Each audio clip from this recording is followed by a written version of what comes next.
ក្រំកុំដើរថ្ងៃហត់នឿយមិនស្ដីខំរកកំរៃផ្គត់គុំគ្រួសារហូបបាយកិនចប់ទោះបីហែវហត់ខំប្រឹងធ្វើការសន្សំបានខ្លះកាលណា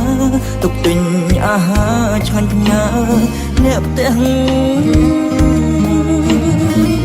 រាងកាយហែវហត់ចុករយហិតហើយយប់ដេកកោយដៃគិតព្រួយស្អែកថ្មីខ្លាចរកមិនបានអង្គក៏ចិត្តអងឥឡូវកូវីដកើតឥតស្រាំង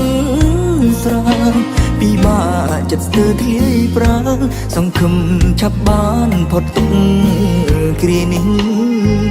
បើសិនបដូរបានសុខចិត្តស្លាប់ខ្លួនឲ្យតែគ្រួសាររួចសុខសាន្ត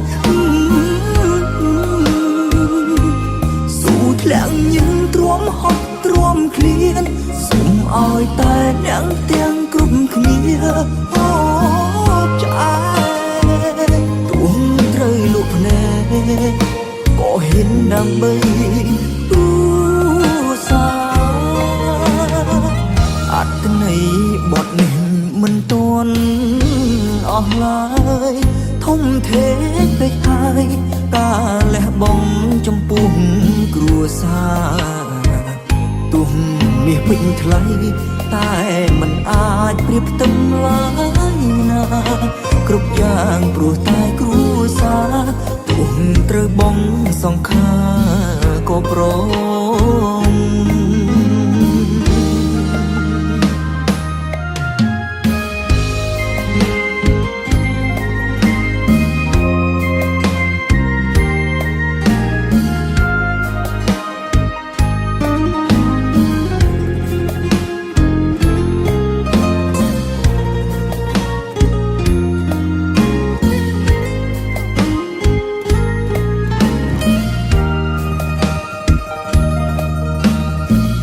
រាងកាយហែវហត់ចុករ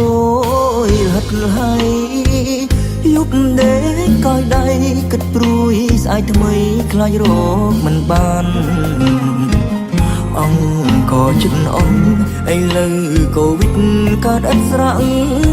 ស្រាងពីបាចិត្តស្ទើរធ្លាយប្រាណសង្ឃឹមឆាប់បានផុតទុក្ខគ្រានេះបើសិនបដូរបានសុខចិត្តស្លាប់ខ្លួនឲ្យតែគ្រួសាររួចសុខសាន្តស៊ូធ្លាក់ញឹងទ្រាំហត់ទ្រាំឃ្លានសូមឲ្យតែអ្នកទាំងគ្រប់គ្នាអូឆ្អែតទួងត្រូវលុបភ្នែកក៏ហ៊ានដើម្បីគ្រួសារអត្តន័យបទនេះមិនទាន់អស់ឡើយធំធេងពេកហើយការលះបង់ចំពោះគ្រួសារទោះមាសពេញថ្លៃតែមិនអាចប្រៀបផ្ទឹមឡើយណាគ្រប់យ៉ាងព្រោះតែគ្រួសារទោះត្រូវបង់